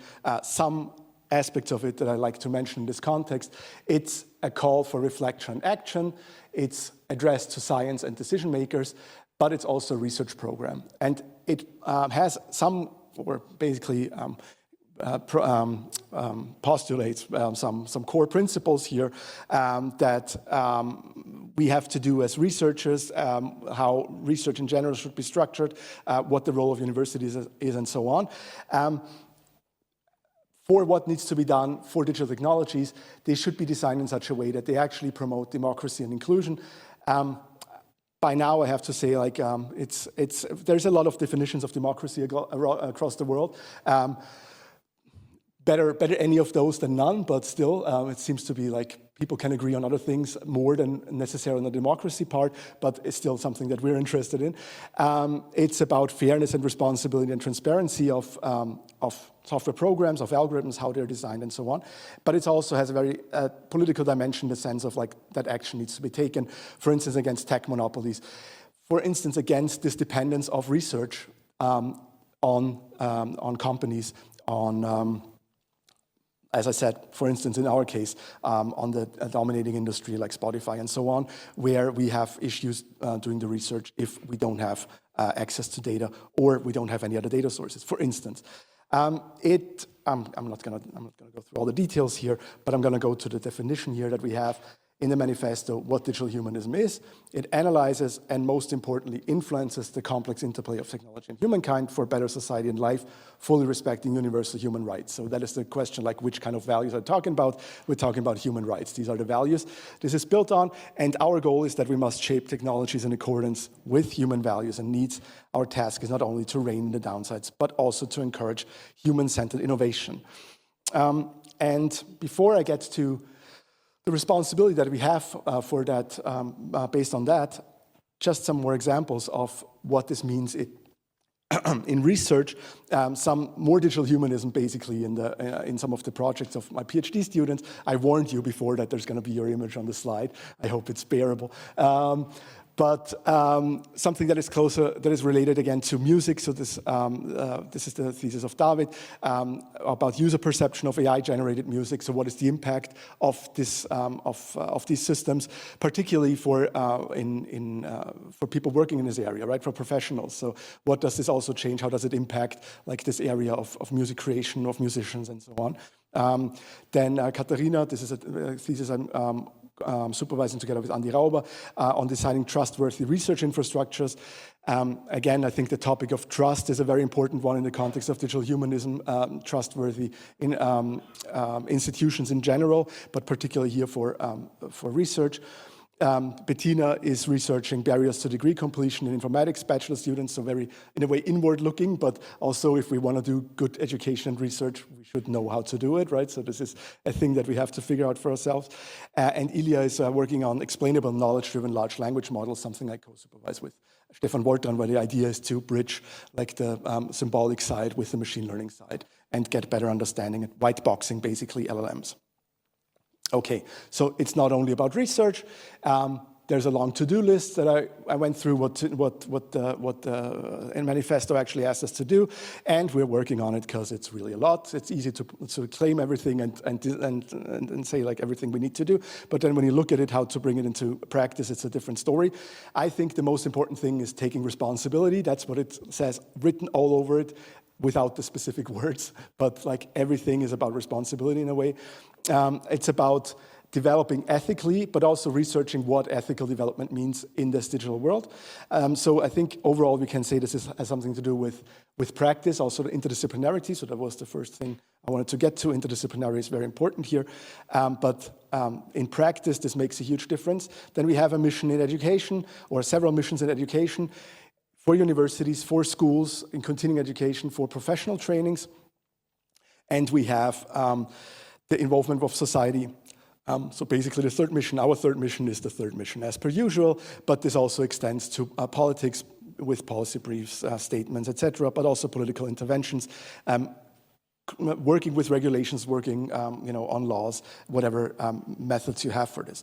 Two things that the manifesto doesn't state is care for planet and community. Doesn't state it explicitly, but it's all in a way saying like, oh yeah, this is human-centered. Well, that also means society, and that also means the planet. Otherwise, it doesn't really mean human-centered. And in a way, we have to be creative in order to do that, because we require or request lots of things from, or like very difficult things. So we need some creativity to do that. And my last point is that of education. And so I think this is really what we have to do. So the slide is titled Education, Education, Education, because it's all about education. Some initiatives or some activities that we've done in this regard, the textbook, Digitalisierung und Wir, Digitalization and Us. Anita is still here. Yes, you're there in the background. Together with Anita and Hannes Wertner, we made this textbook for high schools, which is kind of a didactic concept and version of like one of the bigger textbooks on introduction to digital humanism. And it's Creative Commons licensed. I'll get to that on the next slide. This has also serves as a foundation for an elective, high school elective, AI and digital humanism. We're piloting with a high school in Vienna, the Stubenbastei, and together with the education lab. René is here, so we're co-designing this curriculum. We're giving lectures there. They're visiting our workshops. So, this is a way of getting into the high schools, but it's also part of or can serve as a foundation for the continuing education that we do, for instance, with Volkshochschulen Wien. I see Doris in the background there.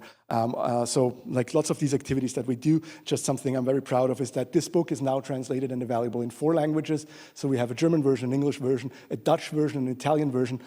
Hopefully more to come, because it's Creative Commons, so people can just take it and do whatever they want with it. But hopefully it's a nice translation. That's it from my side. Thanks very much for your attention, and thanks to all the collaborators and supporters over the years. Thank you.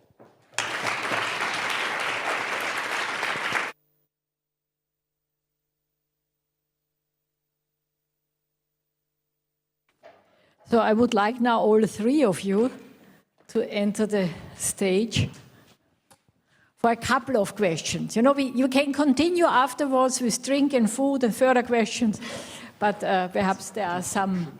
You need a mic. We have a mic. Ah, he needs a mic, okay. Before I hand it over to you, you have now heard a lot about society. Yeah? In fact, all 3 have spoken about society. What are you doing on the 1st of June?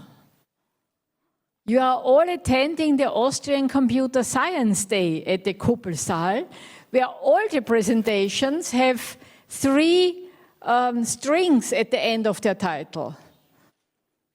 For a better society, or for the society. It's about it's about a lot of technology, but everything for society. But before we come to the 1st of June, what are your questions to our high-profile colleagues? There must be some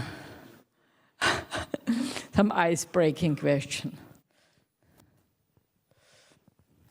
Stefan. So, you have to run to Stefan. Geh runter, kann ich ein bisschen reden. Also, ich brauche es. Thank you very much. for all three talks. So maybe a question to Tobias and Peter more, but also Jürgen. Jürgen has the mic. I can pass it So on. there is now this talk about having all this AI-generated content, that it ultimately will destroy maybe not the internet, but the web, in a sense, because I mean there is. One can bring this down to several things, but let me just say that maybe with Peter, since you mentioned this, when there is AI-generated content is flooding things. Yeah? So, what is this doing to your particular research field? But what is it also doing to the content of the web? Right? And as a second thing, maybe this also is maybe interesting for Tobias, is now the fact that with agentic AI, and we have, it's not humans anymore who are navigating through the internet, but it's kind of avatars. So is this what is your take on this? How does it change things? So for the research, I mean, we haven't seen this in the data yet because the data is not that current and up to date, the stuff that we're working on. But there was a study recently, like 2 weeks ago or so, by Deezer, who said that 50% of the content that is uploaded to their streaming platform is AI generated already. Doesn't mean that they, like distribute this, or doesn't have a huge impact on the recommendations yet. But yes, it is spammed. Like every resource there, every infrastructure that we have here is spammed with AI slop. For this particular research, I don't think, as I said, we don't have it in the data yet, so I don't know what the implications are. But of course, I think there needs to be a filtering mechanism, because ultimately, I'm not sure, or at the moment, looks like people are not so interested in getting these recommendations, getting these kind of tracks. The problem is, once they are in, it's very hard to get them out. So once they're in this loop of recommendations, it will be very hard to argue also that you don't want that, because people will listen to them. You will have a signal, you will have, and people will claim, this is there, so why wouldn't you recommend it? So I think it's a choice at the moment still whether that is something we should be doing. I think, honestly, they should not recommend AI-generated content, just for the sustainability of their own business. So I think it all boils down to capability and what capability we retain. I don't know whether you saw the last slide before the end of the world, where my 13 propositions on an internet for a burning world. And capability and our retention of capability is a very central point there. And also the misunderstood concept of digital sovereignty. Because when you talk about digital sovereignty, it's usually about policymakers being able to exert their policies on their constituents. What digital sovereignty should be about is our ability to rebuild, maintain, keep running, repair the digital infrastructure we depend upon, and also the infrastructure we depend upon. This is where this whole AI, agentic AI thing comes in. The question is, are we prepared to lose ability, capability, which we may not be able to easily regain once those systems we all of a sudden, in these layers of abstraction, have become dependent upon, once they're gone? And that is a very, very fundamental question, and it is a social problem. And again, 13 propositions, there is no technical solutions for social and societal problems.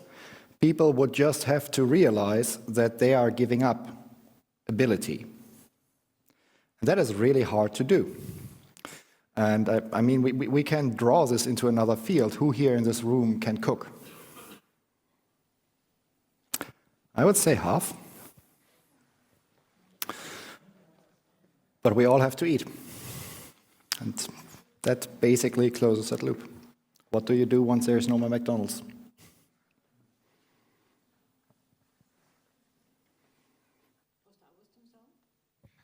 I think I'm good.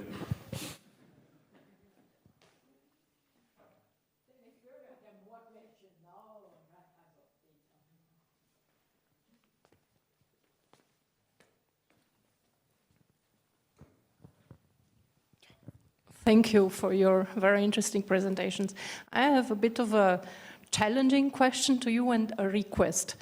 I I am very concerned about pushing the responsibility of all the algorithms and agents and everything, pushing the responsibility of, let's say, wrong happenings on the software, on the algorithm, on the LLMs. And in the past, it was already difficult to, fight against these powerful companies.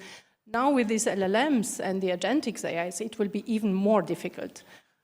Do you have any, let's say, plans, or how would you, empower us, students, society, because, humanism and digitalization and everything?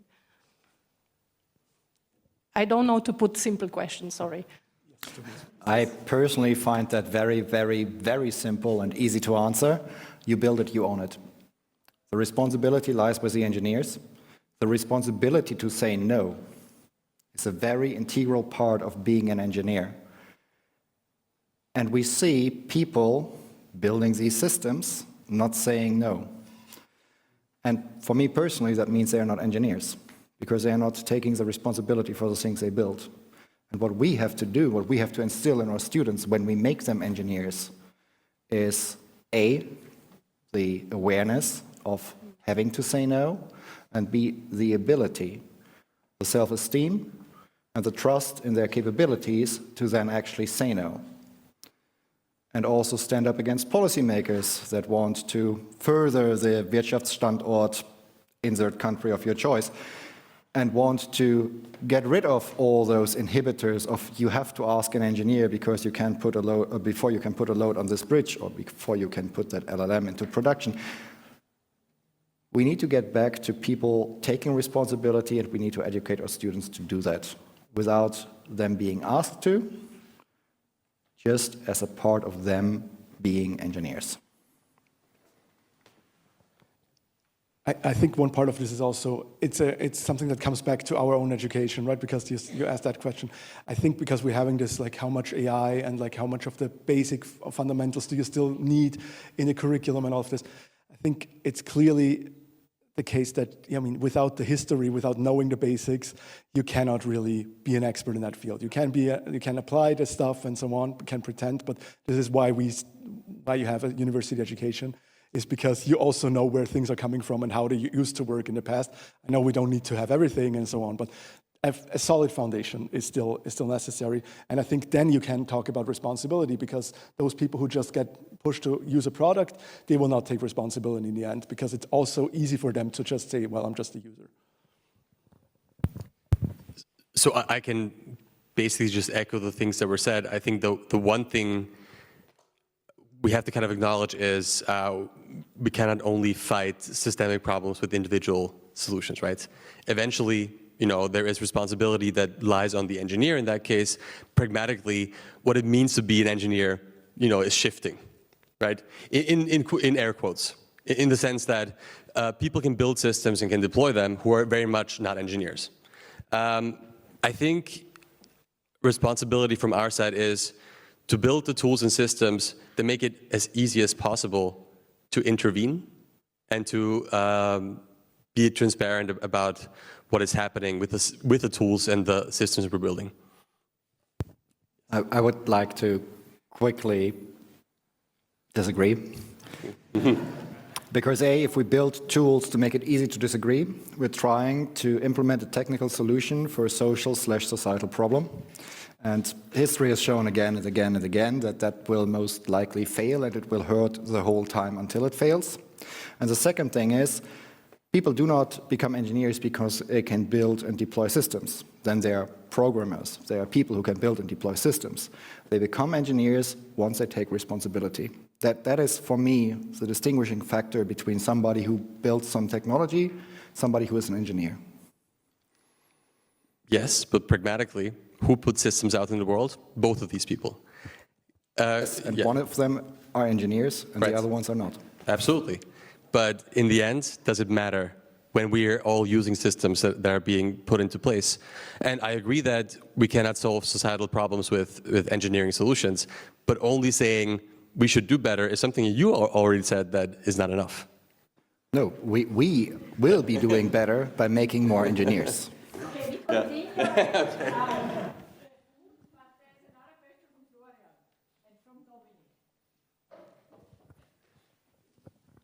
Yeah, thank you very much for these 3 exciting talks. I have a question specifically to Jürgen. And since you talked about AI and software engineering, I'm interested in like how your research actually reflects into education and teaching. So what do you think, based on your research, how should we educate future software engineers? What is it the machine can do, and what is still the human is good at or better at, and how does the combination work? Yeah, I think that's the question of this decade and has been reflected upon with colleagues and beyond. I think there's no true answer as of now, right? We're debating this. There are lots of workshops that talk about this. How can we educate people into becoming proficient in building large systems when they never really learn to build small systems, right? Which is sort of a prerequisite, at least in our minds, to do that. In Introduction to Programming, I feel like there's more of a shift towards these first principles also, in the sense that there's more in-person education without the help of the internet and LLMs and so on, in order to kind of convey these first principles. If you look further in the curriculum in software engineering, the way I envision it is by really showing students the failure modes of using these technologies, right? But like explicitly.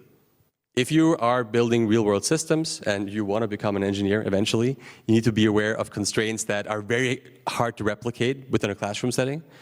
But we need to get as close as possible, and from experience that sometimes difficult to attain, we need to show people how fast you can run into a wall when you're only using these systems, these LLMs to build systems. This is sort of the idea. Happy to hear other thoughts also. I'm guessing this is not only a software engineering problem. Yeah, it is. It is, okay.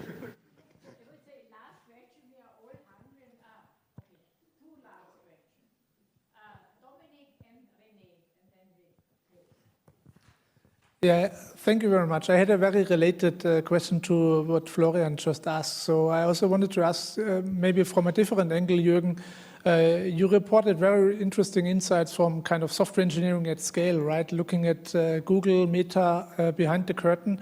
Do you think this has an effect on the strategic position of a university like TU Wien, right? How we do research in software engineering, but especially in AI and software engineering, right? Looking at resources, capabilities. How does that influence your research? Now coming back to TU Wien, after having looked behind the curtain. So, yeah, sure. I'll try.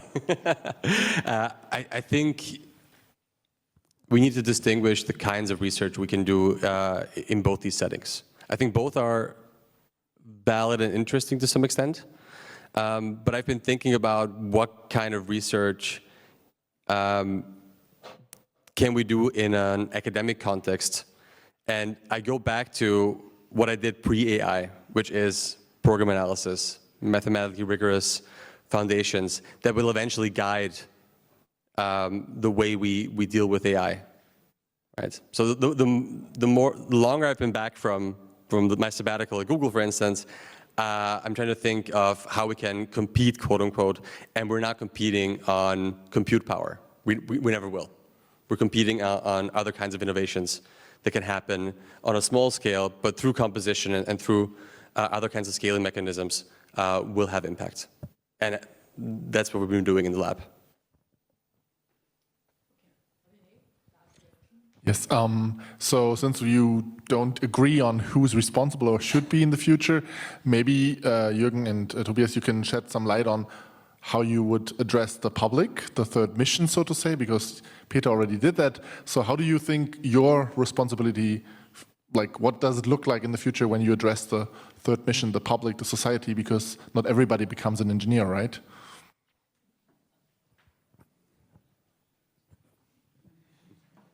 That's why we make engineers, right? What would you contribute for like outreach formats, or what do you think? What I contribute is I make engineers. I, of course, am also a vocal person. I help out where I can. I'm actually looking forward to collaborate with you and enable more young people to experience the joy of building their own thing.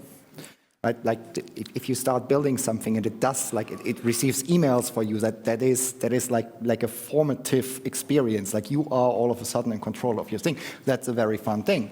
But that is not what I will have big impact with. It will be me enabling people that then do things like, for example, you do, which will have a far bigger scale than anything I, in my position here, will ever be doing. It is making people who change the world. Just one comment, standardization is a highly political process. So I think the politics of like all these protocols, etc. And so there is a lot of that going in there. I think that is a lot of third mission, honestly. So, I guess it's enough for we need a beer. But just a last comment, yeah? Just last week I was in a meeting with the directorate and they made an analysis about, ranking. They always have to do it. Twice a year they have to do it. And there were two interesting, which relates to this evening, two interesting kind of outcomes or the comments. First, TU Wien is top in AI research. I would say this equals to Faculty of Computer Science, Faculty of Informatics. So great. Secondly, TU Wien is very bad in political briefings. And this is also due to the Faculty of Informatics. Yeah? So I think we have something more to do, also based on this discussion here. Great that you have been here. I'm very happy that we have these young, high potential guys to develop further computer science, and we continue. Thank you.